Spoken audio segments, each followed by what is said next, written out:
Today, I want us to talk about families and continue about families because we have seen so much disintegration of families of late that it has closed the church and it has become like a pandemic. Divorce is everywhere, separation is everywhere. That Jesus said in Mark chapter 10. They came and asked him a question that Moses allowed us to give a certificate of divorce. What do you say? And Jesus told them that from the beginning it was not so. But Moses allowed you because of the hardness of the heart. And so, when God created them in the beginning, He created them a man and a woman, that the two will leave their fathers and their mothers. They become one, and the two will become one flesh, not two. And so, from the beginning, there was nothing to do with the divorce, and that was Jesus. And so, what we are seeing today, it is because of the hardness of the heart. That's what Jesus said. He said that it happens because maybe one party or both have hardened their heart from the principles of God, from following what God has said, and they want to follow their emotions. And you know why the emotions? Because when you say that now this one is not doing me this, so I'm gonna look for another one that is able to do that. Are you operating marriage with emotions, or you're going to use the principles of God no matter how much they hurt? Yes, it is about the principles of God. What does God say? We're supposed to operate as one, not two. But the moment you start entertaining a third party in this union where the two are supposed to be one, problems comes in.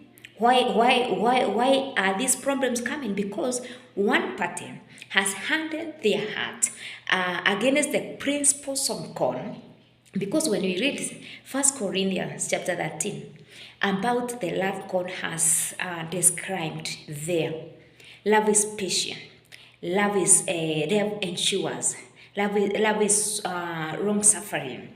You see, you'll be able to be patient with your partner or your spouse, praying to God that may God change them, and asking God so that God can change your spouse, or from the one home.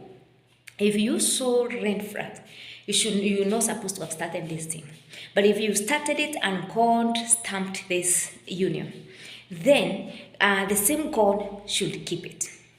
This God is able to keep it because He is the author of the marriage. And so if we rely on God and obey the principles of marriage that God has given to us, then marriages will stand. But if we go with emotions will always have negative consequences that you will regret.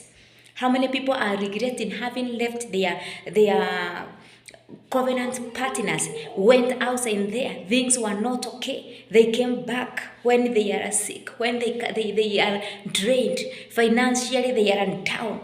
How many examples do we need to learn?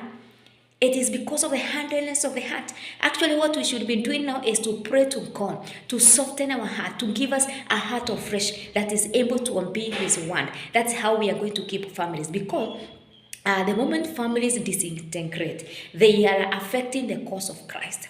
They are hurting one another, because children that are hurted and even people that are hurt, they are a breeding ground for the devil to operate, because they can do anything, because emotionally they are hurting.